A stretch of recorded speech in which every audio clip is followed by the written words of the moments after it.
What's up, everybody, and welcome back to Fireside Giants. I'm your host, Anthony Rivardo, joined by my co-host, Alex Wilson.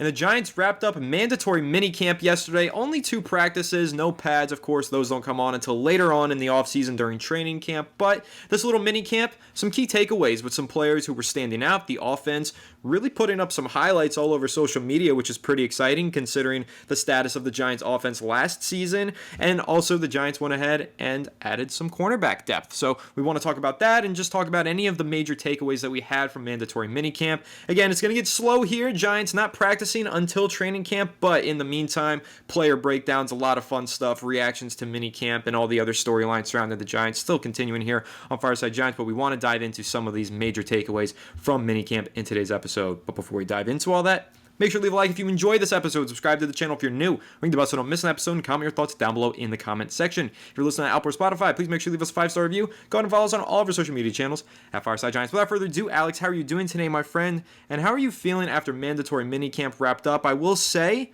some really interesting storylines coming from the Giants receiving room. I do want to dive into that and see what your take is on your guy Wan'Dale Robinson and some of the other playmakers that have been dazzling at Giants camp. Yeah, I mean, look, this Giants team, there are a couple of early standouts, and, Wan'Dale Robinson is one of them.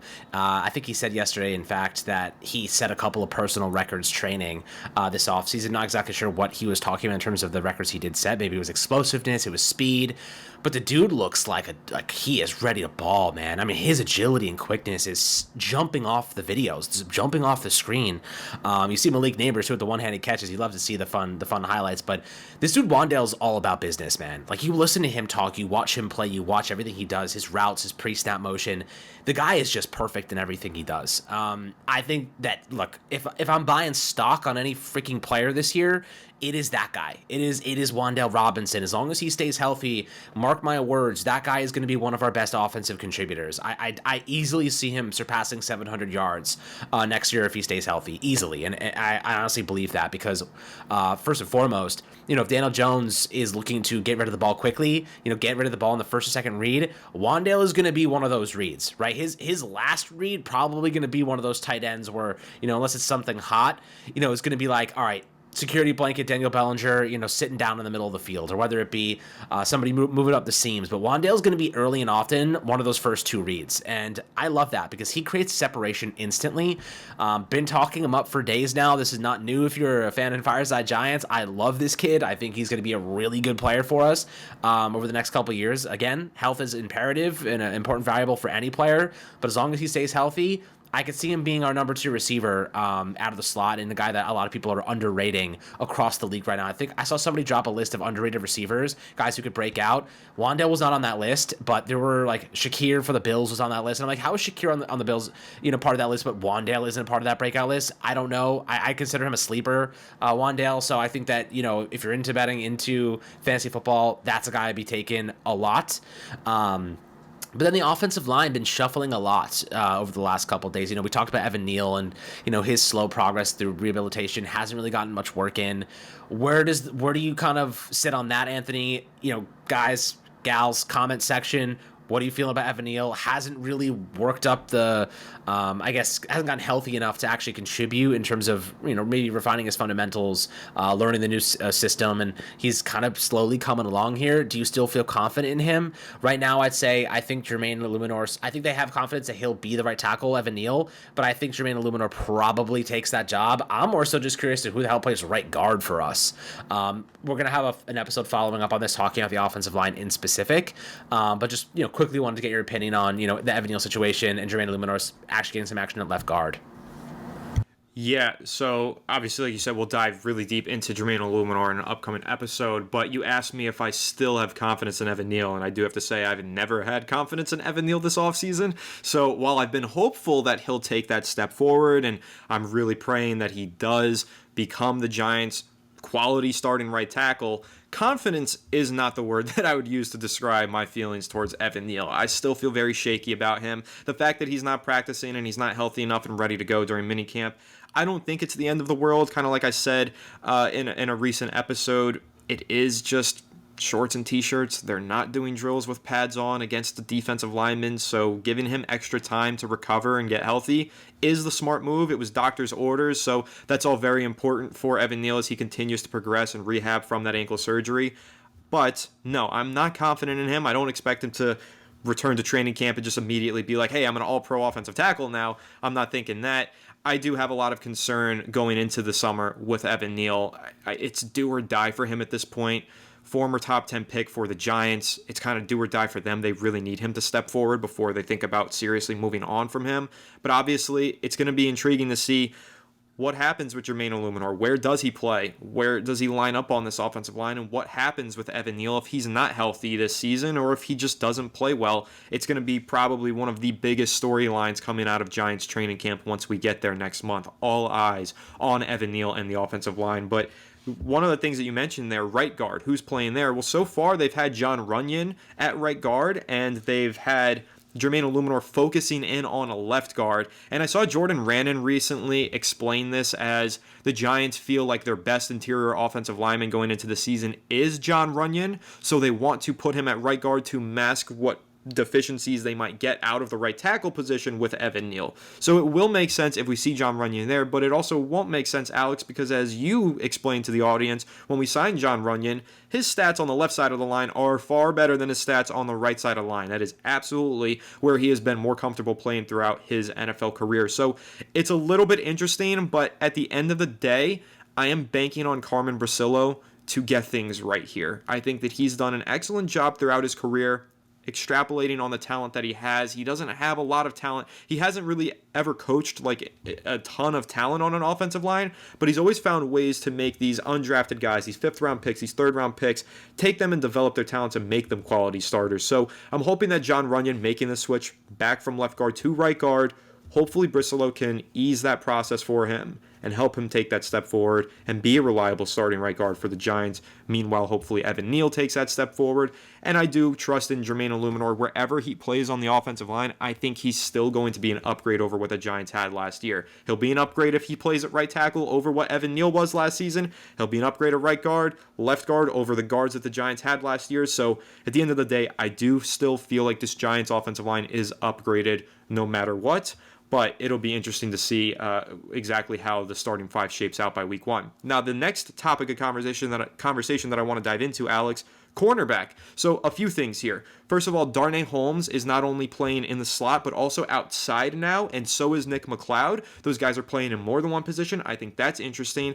And the Giants brought in Trey Herndon for a workout, then subsequently signed him to the roster. He'll be a solid camp body and acquisition for the Giants, bringing in a veteran cornerback. It's not the Stephon Gilmore signing that some fans were hoping for, but as I mentioned in a recent episode, I prefer this cheaper option, camp body, adding depth, so that we could still give all those reps to Cordell Flott, etc., all those other players competing for playing time. But, Alex, how are you feeling about Trey Herndon, the signing that they made there? Do you think that's going to be an impactful one, a good acquisition for them? And really, generally speaking, what are your thoughts on the Giants kind of playing this mix and match during practice with their cornerbacks?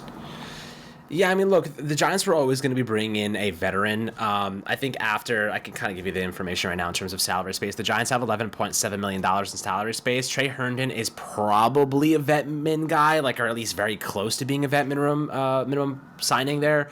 He is a lifelong Jacksonville Jaguar. And, one thing that really concerns me is the fact he's a lifelong Jacksonville Jaguar. Not the best of players come from the Jags, but I'll tell you what, Herndon has a lot of versatility, and that's kind of what I like about him. He's not a great player. He actually had his best season last year by most accounts. He is a horrible tackler. Being a nickel in and of itself, you kind of need to be a decent tackler, and he is not that. He has a career 16.2% missed tackle rate and a career second worst missed tackle rate last year at 20.4%. He did have his best coverage grade according to PFF. Take that with a grain of salt, if you will. He gave up 485 yards, nearly an 80% reception rate, 3 touchdowns and 6 pass breakups.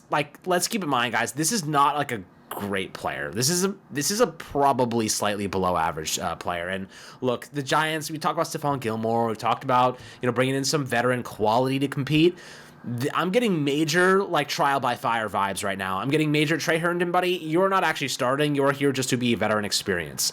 He has 1,500 snaps.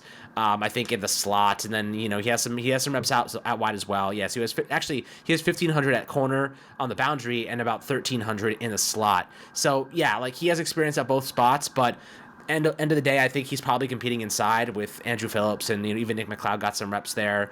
And then Darnay Holmes, of course. So that's really where I see him kind of making an impact, but he can also play on the boundary if need be. This seems to me the Giants are ready to give their young guys a chance to compete and win the jobs. This does not seem to me like they're bringing in a veteran, or at least not for now. And Anthony, you kind of said that on the podcast the other day. Like, no need to bring in a cornerback right now. Wait, guys will be cut. Let training camp unfold. You can always bring in somebody at a much cheaper, much more affordable deal. Take the cap space you save this year, roll it into next year because you get to keep it. So I do think that right now, if you're the Giants, it makes sense.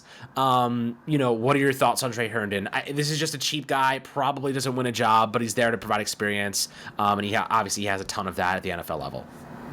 Like I said, this is the signing that I wanted to see the Giants make. I wanted them to bring in a camp body. I didn't want them bringing in a Stephon Gilmore right now or some other sort of immediate starter at cornerback, because I want Cordell Flott to get those snaps, get those reps, and have that opportunity to win that starting job. I was worried that if the Giants did make a splash signing at cornerback, the starting job would immediately go to that player, and we wouldn't be able to get that development out of Flott or McLeod or any of these other guys that the Giants currently have. So this signing, though, bringing in a pretty much camp body depth piece, this is more aligned with what I was hoping that the Giants would do. So I do like the signing. I'm not thrilled about it. It's not like, oh man, we're saved. We got the CB2 of the future. It's nothing like that. But it is important to have able and ready bodies during training camp. And again, having somebody who's here and able to contribute in practice, but not take reps away from your young players that you're developing, that was the ideal scenario for me. So I'm very happy that this is the move that the Giants made, rather than blowing a big chunk of cap space on a player who takes reps away from Cordell Flott and some of these other guys.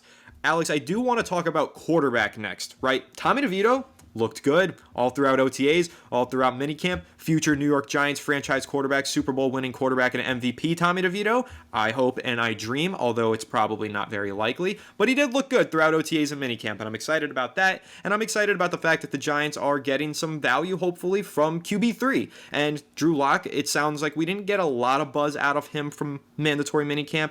He made some plays here and there, but he didn't really pop and stand out. I don't really think he's going to push for this QB1 job anymore. I know that was kind of a discussion that we had at the beginning of the offseason when he was signed. Would he push for that starting job with Daniel Jones? It honestly doesn't feel that way. It feels like the Giants are very confident in Jones, and they plan on moving along with him as their starting QB. And Drew Lock probably isn't going to steal that job unless there's struggles during the regular season. But kind of what are you thinking? Are you getting the same vibe from me? Again, it just feels like the Giants are very confident in Daniel Jones. Whether or not we are is a whole nother discussion, but it feels like the Giants are very confident in Jones as he continues to recover from this injury. And meanwhile, it seems like they're very focused on developing Drew Lock and Tommy DeVito as very capable backups. Well, I'll tell you what, if they weren't confident in Daniel Jones, who's making $40 million per season, I'd be pretty concerned. I think that they have to be. If you're a Yankee fan, you kind of get the same sense with Giancarlo Stanton. Is he worth $32 million per season? No, but he's being paid so much money, you can't freaking bench the guy. With Daniel Jones, I think that he's being paid so much money, they got to ride this thing out. They got to see if he bounces back. I think this year, obviously, the injury clause is certainly a bit of a concern to me.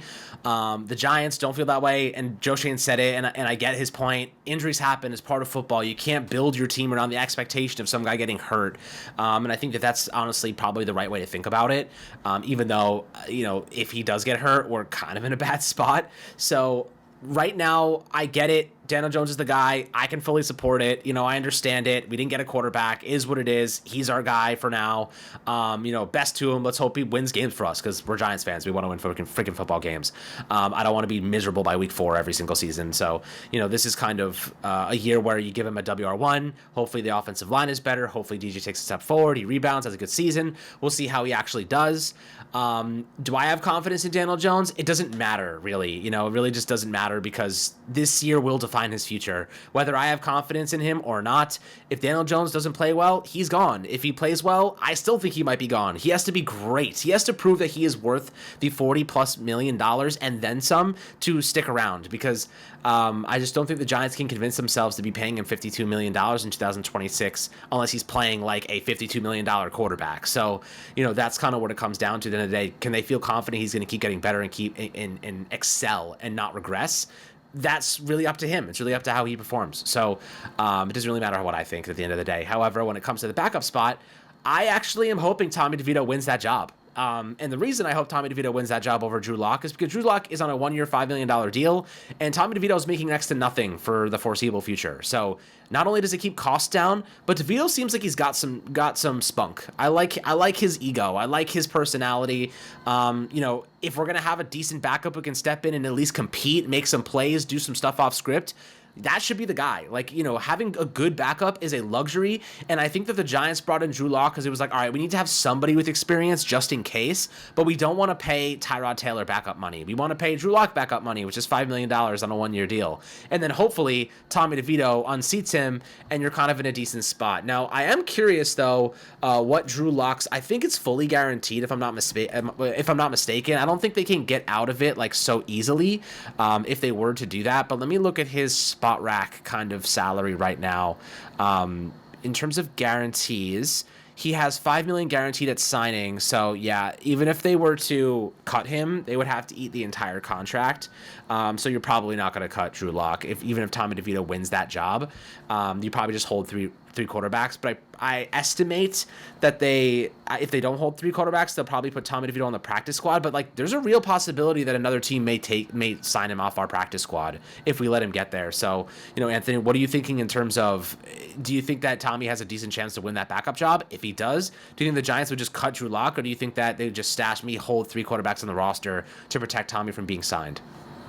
I mean, I know I've got some bias in this, but in my opinion, you absolutely have to give Tommy DeVito a roster spot. He's still a young player that's developing through your system. Risking putting him on the practice squad and getting picked up by another team, it's unnecessary. That is not a risk that I want to see this team take. He should have a roster spot.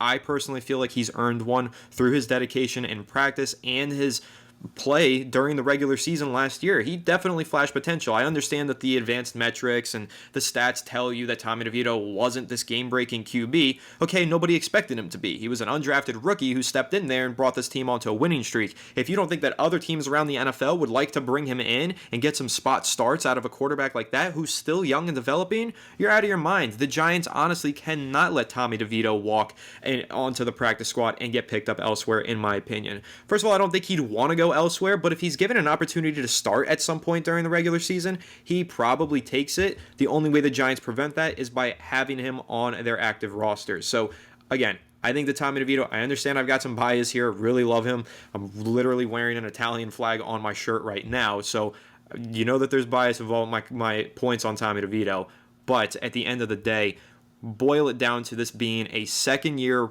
quarterback who didn't even participate throughout OTAs last year, missed a lot of the offseason, got thrown into the mix during training camp, earned some playing time with this team, and then won games as a starter as a rookie.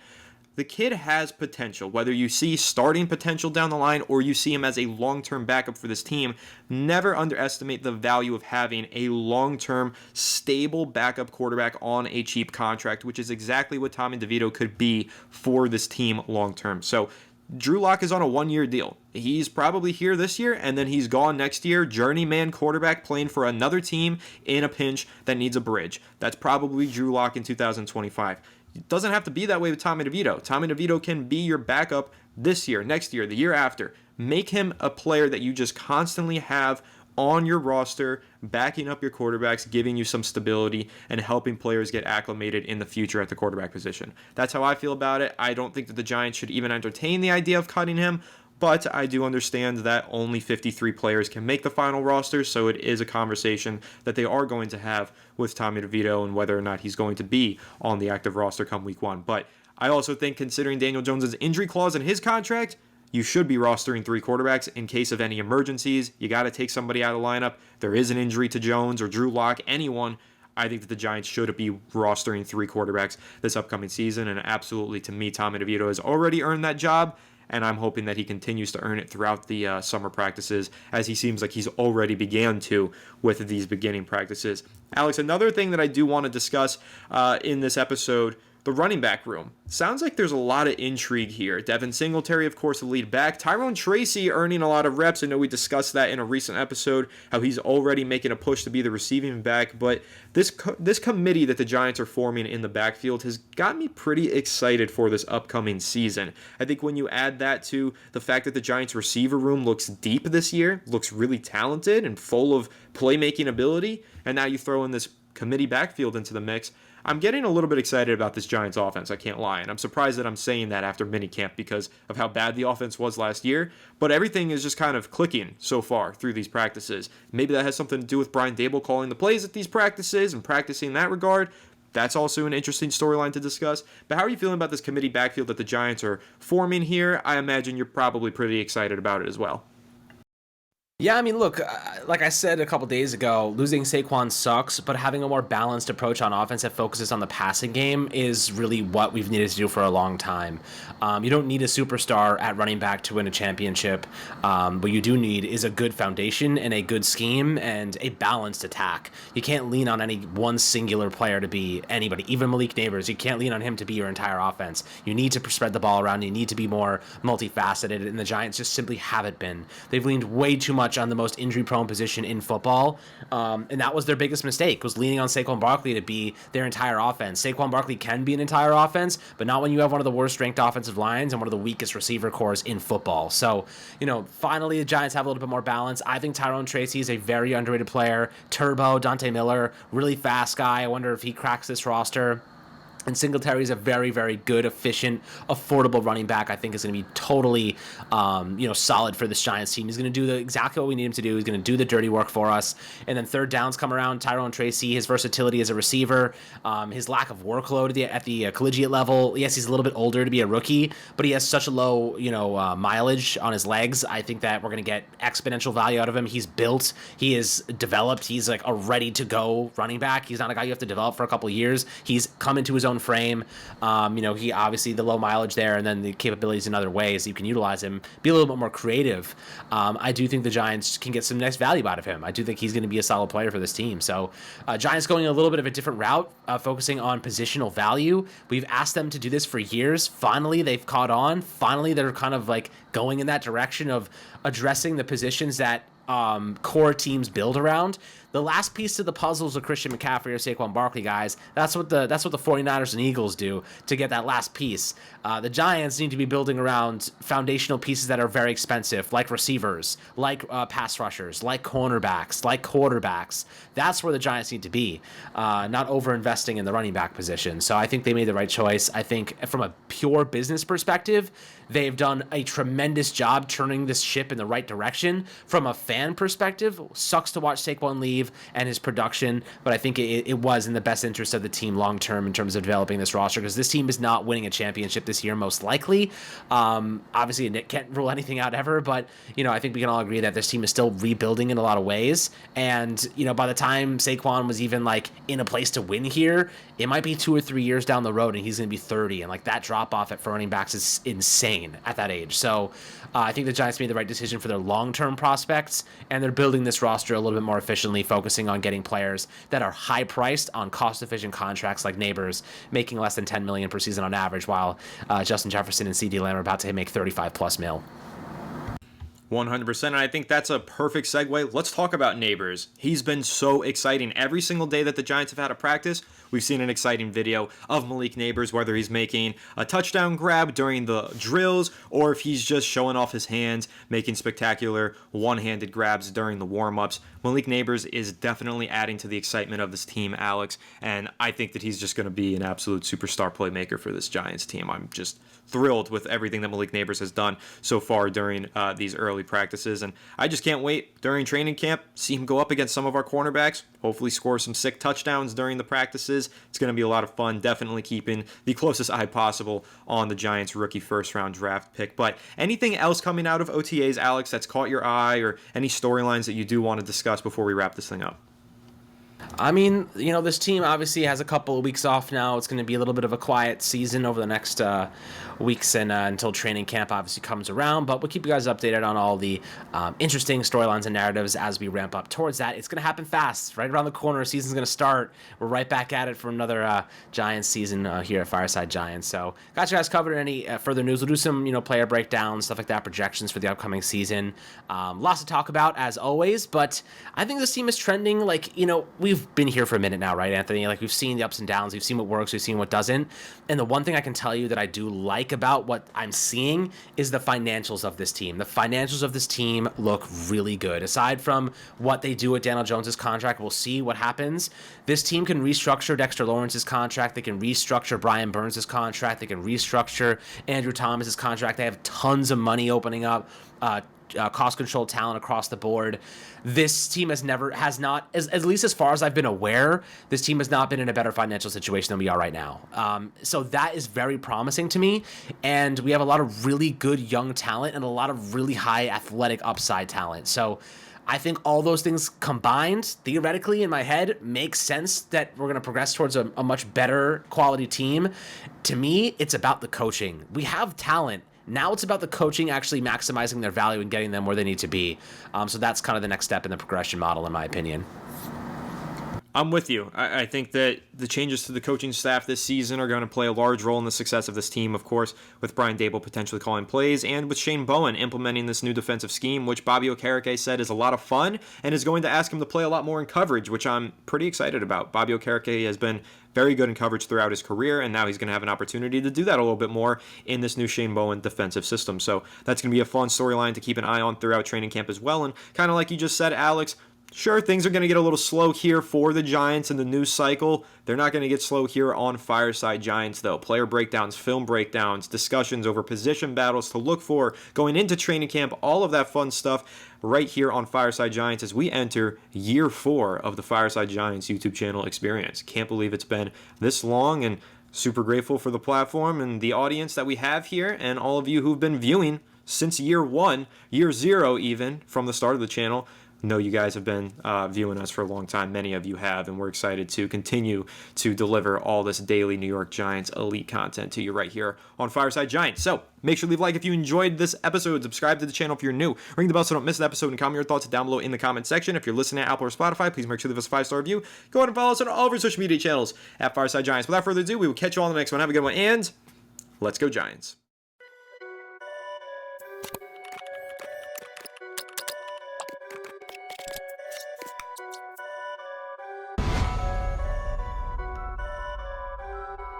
Perfect.